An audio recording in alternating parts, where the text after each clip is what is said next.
If I'm talking to him or I need to get his attention, even in the middle of a crowded casino on, 24 hours of being up and traveling and no sleep and bells and whistles and lights and overstimulation and exhaustion and hunger and all of the things, I will still go, babe, this way. No.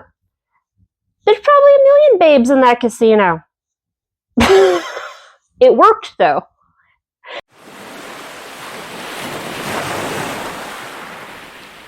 Hi, I'm Kate, and welcome to my channel. Thanks for stopping by.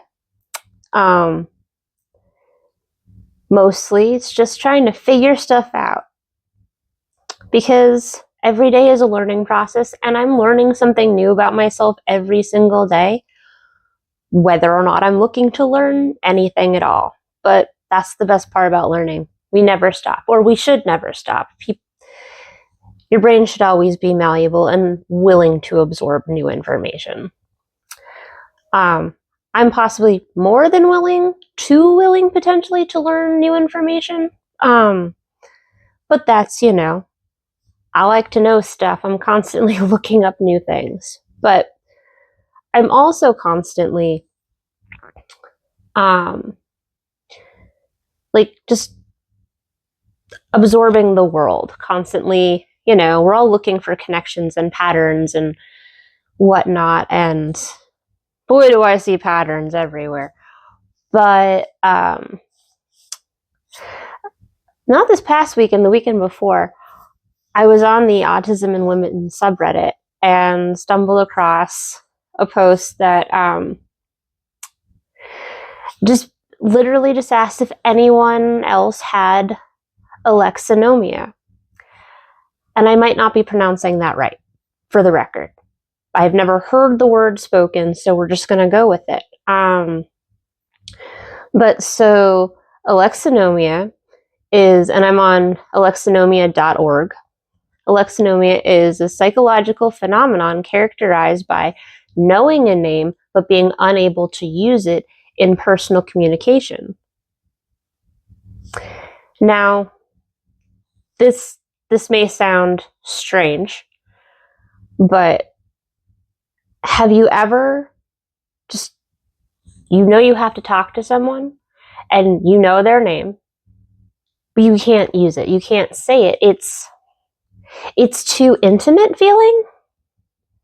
It's like eye contact. And eye contact is tricky on a good day because, how much is too much?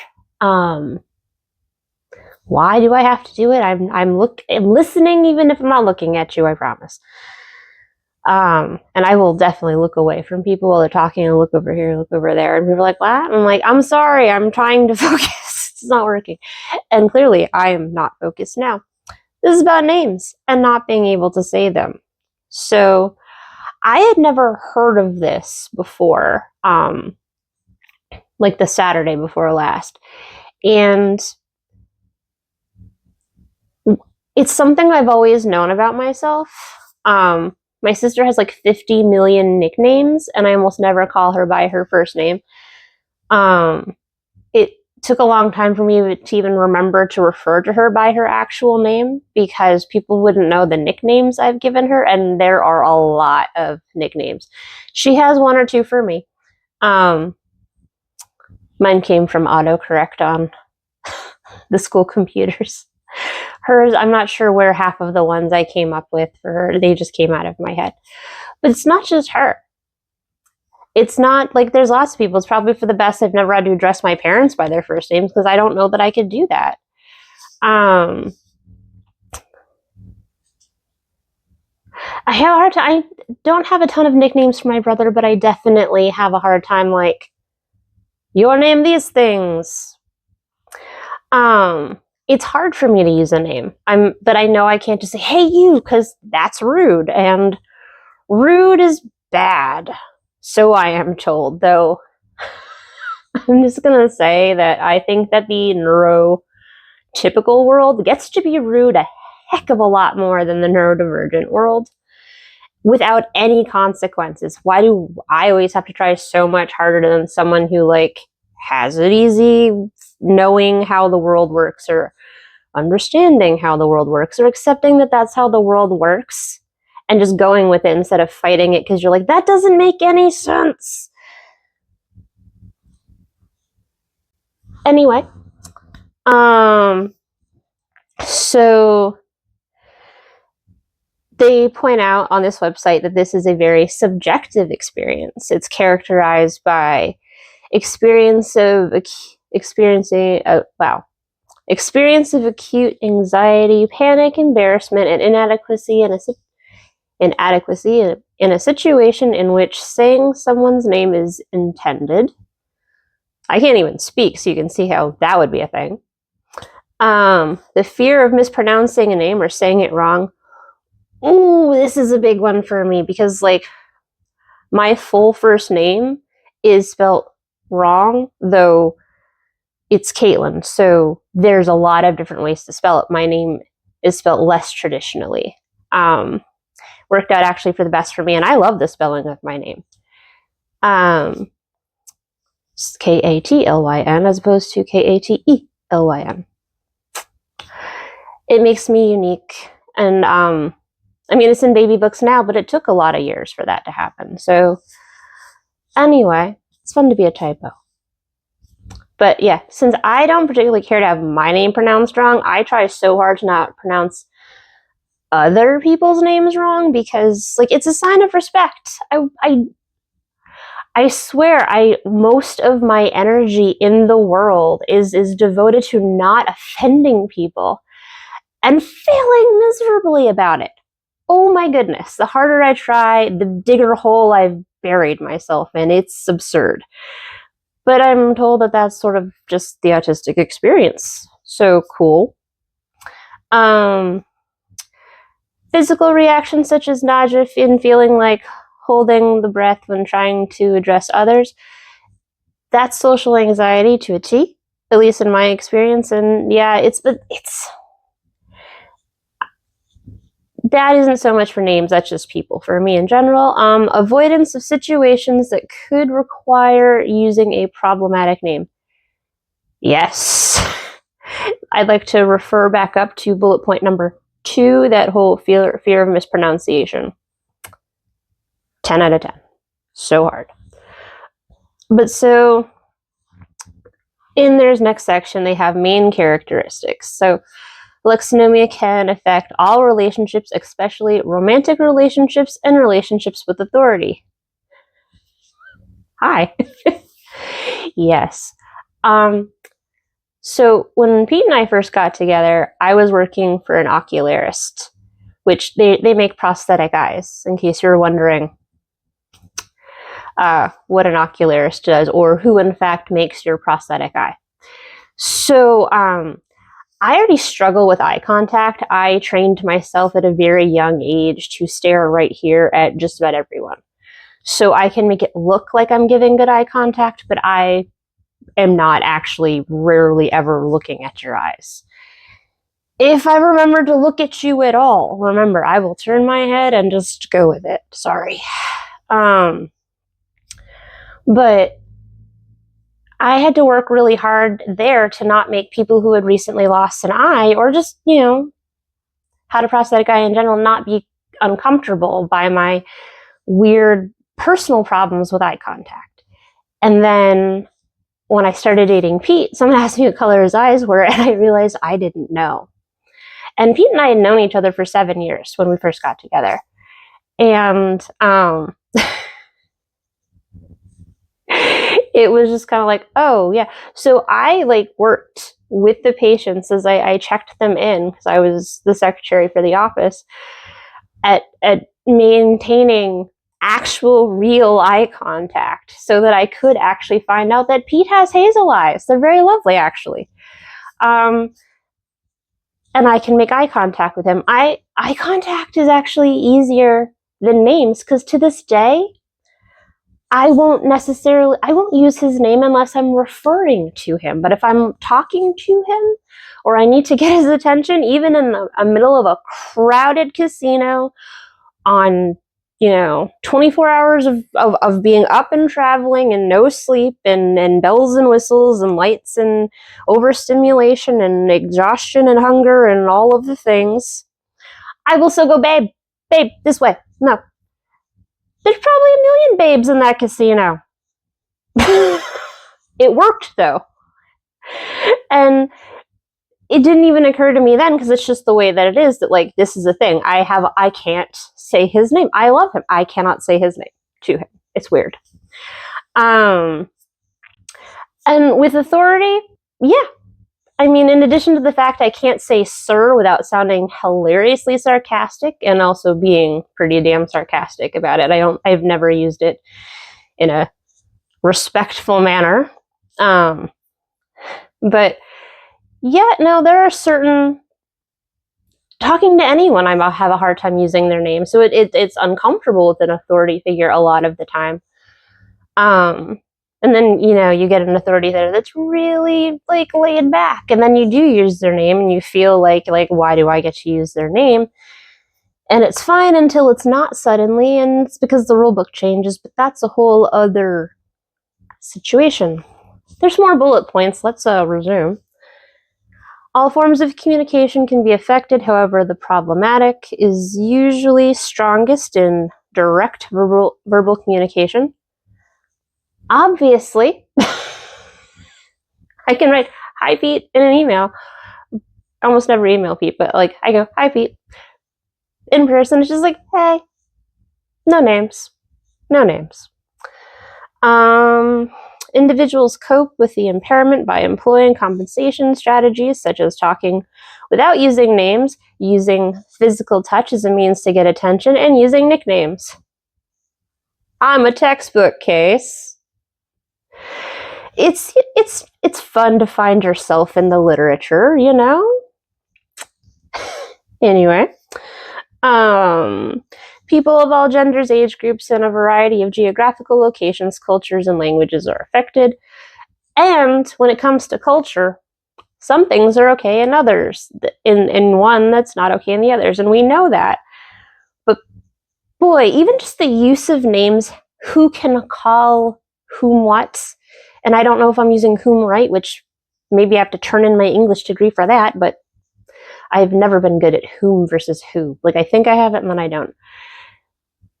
And that's not what this is about, so we're gonna go that way and not down that road. Research shows that Alexinomia is highly associated with social anxiety and attachment-related anxiety. I mean, that's fair. I don't not have that. I mean, my anxiety is classified as severe generalized anxiety. Pretty much everything stresses me out. Isn't that wonderful? But, all or nothing. It makes it easier. You don't have to sort through stuff. We'll pretend it's a healthy trait, okay? I can pretend. No, I really can. Let's see if there's anything else I wanted to put out on here. Key psychological factors. This should be fun. I don't know that I read this below on the page, so we're going to find out together. Guess this is a reaction video. I keep saying I'm going to do one. I just have to figure out how.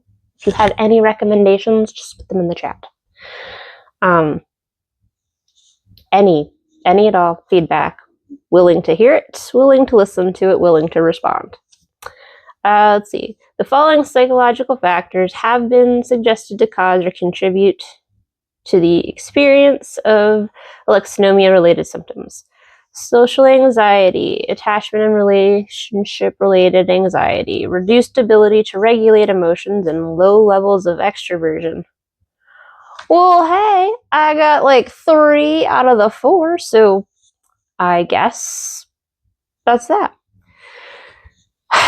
So, I don't know that there's actually anything. They have a frequently asked question. It's not very well out. This hasn't been around for very long. When I was Googling about it, because I saw a research paper about it over like 2 weeks ago from on Science Direct, and I will put that link in the description, and also the link for the Alexinomia.org, because they are good resources. And I didn't know that this existed. So they don't have a ton of things on this website under their frequently asked questions, just like, what is it? Why does it occur? Who's affected? This is specifically about a research project as well. But the last thing is, what can I do to treat my symptoms? So, evidence from empirical research suggests alexinomia to occur as part of a larger set of psychological symptoms or disorders. Yeah. To treat it, we recommend psychotherapy or clinical psychological treatment by a trained professional. So I have 2 therapists, and I brought it up with one. I'm still getting back in the cycle after my previous vacation, and they have kids, so they have vacations too. It's, fair's fair. So, but it's opening up a larger conversation, kind of delving deeper down into my own actual social anxiety. Because if I have a hard time, like, is it easier to use the name of someone that I am not, like, close with? I think so. But I'm also afraid I'll say it wrong, or that I'll have the wrong tone, or that someone will misread why I'm using a name. So I still, if I can avoid it, I will still use a name. Or when I was a high ropes adventure guide and ski instructor, yeah, we used a lot of nicknames. I went by a nickname, and if I sound vaguely familiar to you, but you're used to it being a little bit more awful like this, it's Cat. Hi.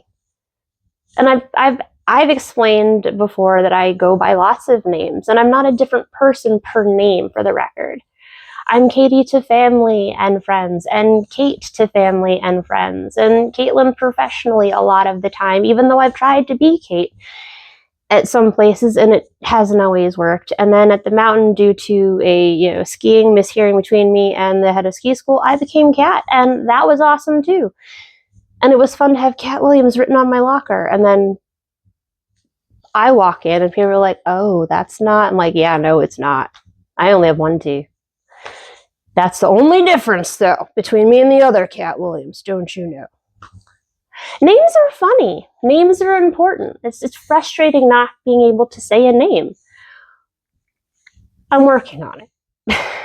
And I think I say I'm working on it a lot. But if we're not constantly trying to improve ourselves, like, what are we doing with our time? I mean, scrolling, watching YouTube, all that jazz, obviously. But, like, what are we doing? I clearly don't know. But it's good to learn. And now that I know this new thing about me, something I've already known, but it has a name. And it was like light bulbs going off. Seeing yourself in something like that, just like, oh, I'm not alone. Oh, I do that. It's an actual thing. It's not just something I've thought about in passing, but oh no, I do this, or I don't do that in this particular case, because this isn't my first, like, social media revelation, seeing a word being like, what's that mean? Oh, I'm in this picture, and I actually kind of like that. I appreciate that. Representation is important. So, I don't know if you have issues with eye contact, and if you do, don't worry about it. Look right here, or right up. Eyebrows. Study people's eyebrows. You can be very intent with eyebrows. And actually, I think in the movie version of Rent, when he's trying to sing to Mimi as she's, like, dying or not dying, it's complicated. She dies in the play. She doesn't die in the movie. And I'm sorry if those were spoilers, but the movie's been out since 2025, and the play's from the 90s. Both amazing, by the way, and definitely worth a watch. He was singing to her. He was supposed to look into her eyes. It kept looking like he was looking like this. So he had to look up here. And honestly, when I saw the behind the scenes where they were talking about that, it occurred to me that's where I'd been looking since I was like in middle school, getting called out for like not enough eye contact or too much eye contact. Because what are you people looking for? What is the correct amount of eye contact? No one has ever explained this to me. I don't know.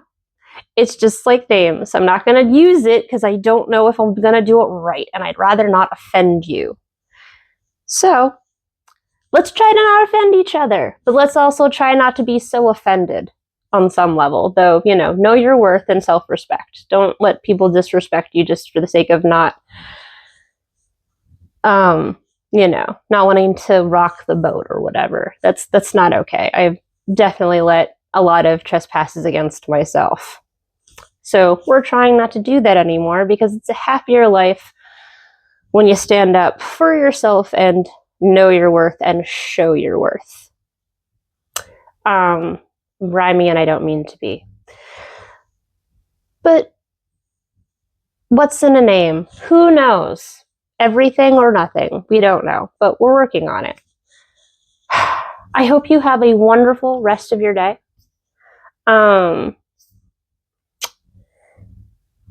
Greet people even if you don't want to say their name. Hi is good enough. Or don't. A smile, or that's really American. Just acknowledge human beings however you feel comfortable. If you feel comfortable, I guess. Don't be rude intentionally. Try not to suck. And don't forget to always tuck and roll.